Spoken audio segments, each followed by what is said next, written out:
we limit ourselves. And it's only us. There's nobody else that's doing it to you. You've chosen to adopt those beliefs. And once you push yourself outside of that comfort zone, what becomes possible is absolutely miraculous. What is this limiting belief in my case that I'm not a good person? What does it cost me in my past to think this way? What is it costing me in this present moment to think that I'm not a good person? And here's the kicker. If I don't evolve this, if I don't get deliberate, what is it going to cost me in the future to continue to think that I'm not a good person? And the law of attraction is one that works like this. You get back from the universe, from the world, what it is that you put out there in the world. And if you're putting out there into the world that I am not worthy of attracting something beautiful into my life, that the universe will respond back to you with exactly that message. If I'm lying to you about who I am, or I'm lying to you about whatever, there's no starting point. There's a false reality. You have to create the real reality.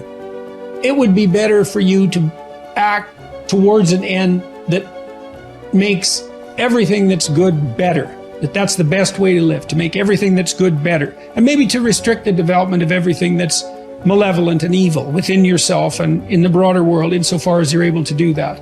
And so I think that's an expression of love, is that because when you love something, you care for it. And the proper attitude towards being, I think, is care. The best thing about life is tomorrow never happens. Yes? If you just know how to deal with what's now, you know how to deal with your entire life. This moment, if you know how to manage your thought, your emotion and your body, rest, drama outside happens. But if this is like this will be joyful and wonderful no matter what's the drama around you. Yes? Oh, what if this happens, what if that happens? Yes, all those things can happen. But you came here to experience life, not to avoid life, isn't it? This is about being able to think like a champion, know what goes on in their heads, understand how you can relate it to your business and whatever you do to take yourself to the next level. And I'll tell you, if you fight with all you have, more often than not, you won't go down at all. You will win. But you have to make that attitude a part of your everyday life. Do the extra repetition. Run the extra mile. Go the extra round. Make the right choices. Give the full measure. Make yourself stronger. Every day, comfort you versus growth you are in a fight. There's a war going on inside you. Comfort you versus growth you. Every day there's a fight, there's a battle, there's a war going on. And you need to decide who's gonna win the fight. It's a daily thing. And the more growth you wins against comfort you, the more you start to grow, the more you start to hit your goals, the more you start to have an impact, the more you start to love yourself. It's painful to understand how much of what you're doing isn't productive. So I'll give you an example. So I've done this a couple of times with classrooms full of students. Usually when I'm lecturing about career development, say, okay, how much time do you waste? So then I get the class to vote. How many of you waste 10 hours a day? It's like 10% of the kids will put up their hands. And it's interesting because I don't define what constitutes waste. I just ask the question. So they're diagnosing themselves, right? I'm not saying you're wasting 10 hours a day. I'm just asking. It's like, given your own attitude, how much time are you wasting? 10 hours a day. It's like 10% of the people put up their hands. Well, when you get to like 6 hours a day, 80% of the people put up their hands. So then we do the arithmetic. It's like, because I like doing arithmetic with people. People hate arithmetic, but I like doing it. It's like, okay, 6 hours a day. It's 42 hours a week. So let's call that a work week, 40 hours a week. So that's a work week. Let's say, what's your time worth? You're a university student. Well, it's certainly worth minimum wage, because obviously, but it's worth way more than that, because if you spend a productive hour when you're 20, then you gain the benefits of that hour for the rest of your life. So there's the compounding effect of time spent when you're young. So I say, well, let's assume your time's worth $50 an hour, which I think is an underestimate, but whatever, let's call it 50. We can call it 25, but we'll call it 50. That's $2,000 a week you're wasting. It's $100,000 a year. It's like, how much better would your life be if you weren't wasting $100,000 a year? It's like, what is that over 40 years? $4 million. It's like, you're rich. You don't even know it. Quit wasting time. By your own definition. It's like people shake their heads. Well, I never thought about it that way. It's like, yeah, think about it that way. Don't waste your damn life. I know I'm a weak man. I know that I am not perfect.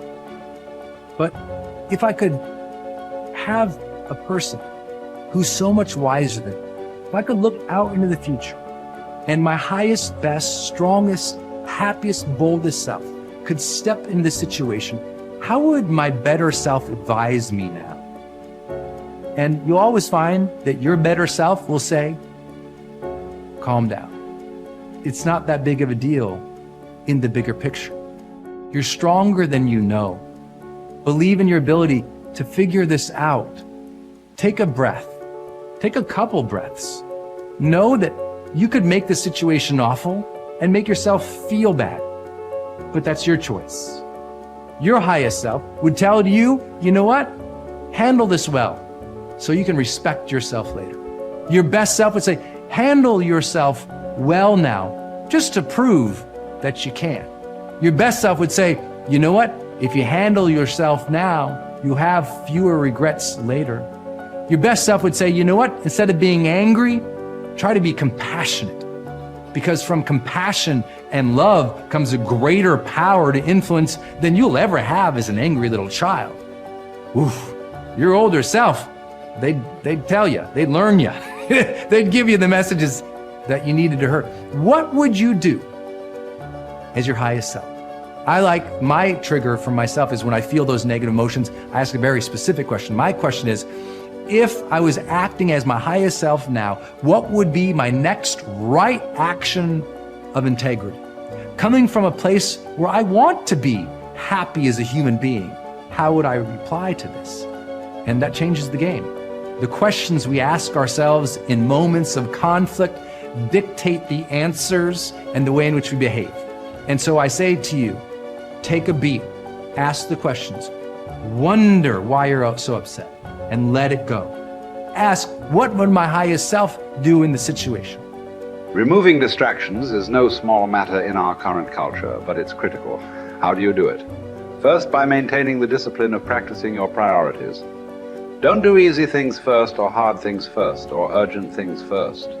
Do first things first, the activities that give you the highest return. In that way, you keep the distractions to a minimum. Second, insulate yourself from distractions. I've found that I need blocks of time to think without interruption.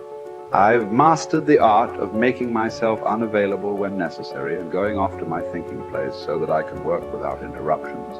Because of my responsibilities, I am always aware of the tension between my need to remain accessible to others as a leader and my need to withdraw from them to think.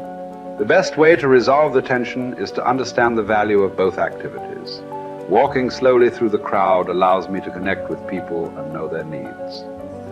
Withdrawing from the crowd allows me to think of ways to add value to them. My advice to you is to place value on and give attention to both. If you naturally withdraw, then make sure to get out among people more often. If you're always on the go and rarely withdraw for thinking time, then remove yourself periodically so that you can unleash the potential of focused thinking. And wherever you are, be there. Once you have a place to think, you need the time to think. Because of the fast pace of our culture, people tend to multitask. But that's not always a good idea. Switching from task to task can cost you up to 40% efficiency. According to researchers, if you're trying to accomplish many things at the same time, you'll get more done by focusing on one task at a time, not by switching constantly from one task to another. Ralph Waldo Emerson, the great transcendental thinker, believed concentration is the secret of strength in politics, in war, in trade, in short, in all management of human affairs. To help me concentrate on the things that matter, I work to keep important items before me. One way is to ask my assistant to keep bringing it up asking me about it, giving me additional information in reference to it. I'll also keep a file or a page on my desk so that I see it every day as I work. That strategy has successfully helped me for 30 years to stimulate and sharpen ideas. If you've never done it, I recommend that you try it. Take a good look at yourself from time to time to see whether you are actually making progress. That is the most accurate measure of whether you are making the best use of focused thinking.